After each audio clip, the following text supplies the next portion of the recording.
आज बहुत important reaction लेकर आया हूँ। डाई एथिल ईथर बनाने की प्रयोगशाला विधि का वर्णन करना है और लिखा संबंधित अपक्रियाओं के रासायनिक समीकरण दीजिए। इसकी अंधेरे में क्लोरीन के साथ अपक्रिया का समीकरण भी लिखना है। कह रहे हैं ये जो है ईथर बनाने की दो विधियों तथा इनकी जो है रासायनिक अपक्रियाओं के समीकरण लिखिए। ये लेकर आया हूँ। इतने अपक्रियाएं जो है आज बताने वाला हूँ। ये देखते हैं किस प्रकार जो है अपक्रियाएं बनती हैं। ठीक, सबसे पहले कह रहा है डाई एथिल ईथर बनाने की प्रयोगशाला विधि का जो है आप रिएक्शन लिखिए। ठीक, तो हेडिंग लिखिए प्रयोगशाला विधि। डाई एथिल ईथर बनाने की प्रयोगशाला विधि, ये प्रयोगशाला विधि है। प्रयोगशाला विधि, ठीक। प्रयोगशाला में डाई एथिल ईथर कैसे बनाया जाता है ये जानना है। ठीक, अब देखो प्रयोगशाला में होता क्या है, एथिल अल्कोहल का अधिक होना चाहिए और शांत सल्फ्यूरिक अम्ल, एथिल अल्कोहल के अधिक को शांत सल्फ्यूरिक अम्ल के साथ 140 डिग्री सेल्सियस ताप पर अगर आप गर्म कर देते हो, कितने पर, 140 डिग्री सेल्सियस ताप पर गर्म कर देते हो तो बनेगा डाई एथिल ईथर। ठीक, लेकिन 140 आने से पहले इसको 100 पे गुजरना पड़ेगा। किस पर, 100 पर। तो बना देता है 100 पर ये एथिल हाइड्रोजन सल्फेट और बनाता है जल। इसका नाम बताओ, एथिल हाइड्रोजन सल्फेट। क्या नाम है, एथिल हाइड्रोजन सल्फेट। कितने पर, 100 पर। 100 पर क्या बना है, एथिल हाइड्रोजन सल्फेट। ठीक, अब इसमें थोड़ा सा एथिल अल्कोहल और मिला देते हैं, थोड़ा सा एथिल अल्कोहल इसमें और मिला देते हैं। ये मिला दिया C2H5OH और ताप बढ़ा देता हूँ, ताप बढ़ाकर 140 कर देता हूँ। इसका जो टेम्परेचर है बढ़ाकर 140 कर देता हूँ। तो याद रखिएगा ये जो H है, H इतने को ले जाएगा तो बना देगा H2SO4। ठीक, और ये बन जाएगा C2H5O और यहाँ पे आ जाएगा H2SO4। तो पूछा जाए कि प्रयोगशाला में आप डाई एथिल ईथर कैसे बनाओगे, तो अब बताइएगा एथिल अल्कोहल के अधिक को शांत सल्फ्यूरिक अम्ल के साथ 140 डिग्री सेल्सियस ताप पर गर्म करने पर डाई एथिल ईथर बनता है। ठीक, क्या बनता है, डाई एथिल ईथर। देखो समझ गए होंगे। ये प्रयोगशाला विधि है, डाई एथिल ईथर बनाने की प्रयोगशाला विधि। एथिल अल्कोहल ले लिया है, शांत सल्फ्यूरिक अम्ल ले लिया है, पहले 100 पे होगा। 100 पर जब हो जाएगा तो बनेगा एथिल हाइड्रोजन सल्फेट।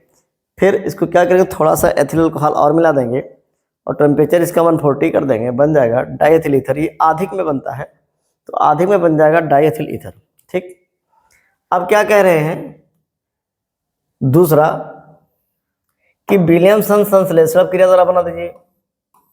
चलिए हेडिंग लगाइएगा विलियमसन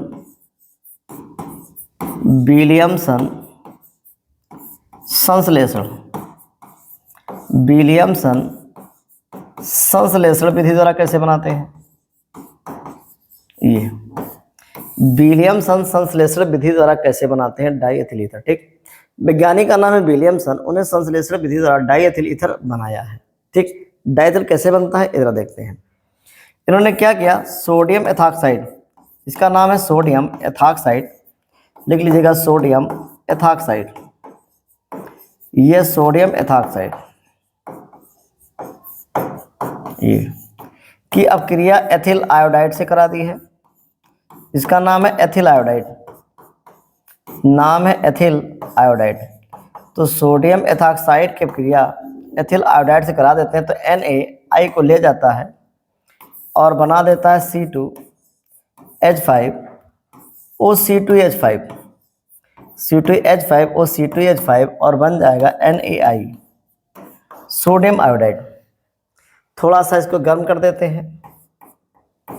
ये तो हम कह सकते हैं सोडियम एथॉक्साइड को एथिल आयोडाइड के साथ गर्म करने पर डाई एथिल ईथर बनता है। ये जो प्रक्रिया है ये विलियमसन संश्लेषण विधि द्वारा है। ठीक, सिल्वर ऑक्साइड से भी बना सकते हो, सिल्वर ऑक्साइड। चलो सिल्वर ऑक्साइड से भी देख लेते हैं, हेडिंग लगा दो सिल्वर ऑक्साइड से, सिल्वर ऑक्साइड द्वारा, सिल्वर ऑक्साइड से भी बना सकते हो। किससे, सिल्वर ऑक्साइड से। अब सिल्वर ऑक्साइड से कैसे बनता है, एथिल आयोडाइड ले लो C2H5I, और यहाँ पर सिल्वर ऑक्साइड ले लो Ag2O, इसके 2 मॉलिक्यूल ले लो। कितने मॉलिक्यूल, 2 मॉलिक्यूल। तो अब बताओ ये IAG के साथ चला जाएगा और बना देगा C2H5O, और इधर भी आएगा C2H5O, और इधर आएगा 2AgI। ये तो सिल्वर ऑक्साइड से भी बन सकता है, विलियमसन संश्लेषण से भी बन सकता है, और प्रयोगशाला विधि। ये 3 हमने बना दिया है, 3 विधियों से आप बना दीजिए। ठीक, क्लियर, नोट कर ले इसको। अब ये क्या कह रहा है, इसकी निम्न के साथ अब क्रिया कराना है। जो बना हुआ है इसकी अब क्रिया कराना है। एक कराना है स्टील क्लोराइड के साथ क्रिया, और दूसरा है PCl5 के साथ क्रिया। तो हेडिंग लगाइएगा स्टील क्लोराइड, स्टील क्लोराइड के साथ क्रिया, स्टील क्लोराइड के साथ क्रिया। डाई एथिल ईथर की क्रिया स्टील क्लोराइड से कराना है। तो पहले स्टील क्लोराइड का फार्मूला बताओ। हाँ तुम बताओ, तुम बताओ, अरे भी तुम बताओ। हाँ, CH3COCl, CH3COCl।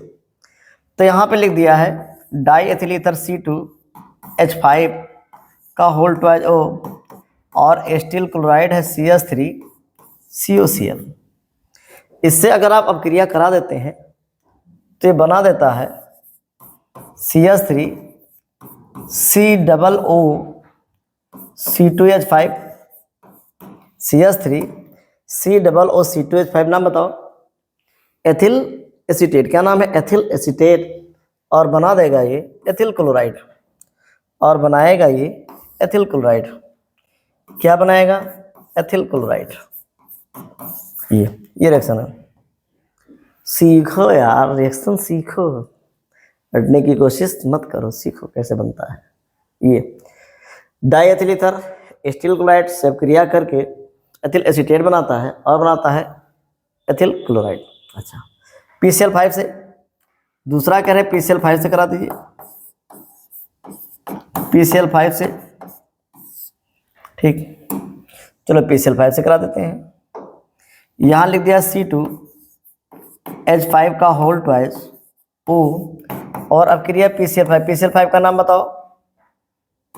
तो 2 अणु बन जाते हैं एथिल क्लोराइड के, 2 अणु बनेंगे एथिल क्लोराइड के, और बनेगा POCl3। ये 2 अणु बनेगा एथिल क्लोराइड का, और बनेगा POCl3। ठीक, POCl3। तो PCl5 से क्रिया कराएगा तो एथिल क्लोराइड बनेगा, और बनेगा POCl3। ठीक, कोई दिक्कत, चलिए आगे देखते हैं।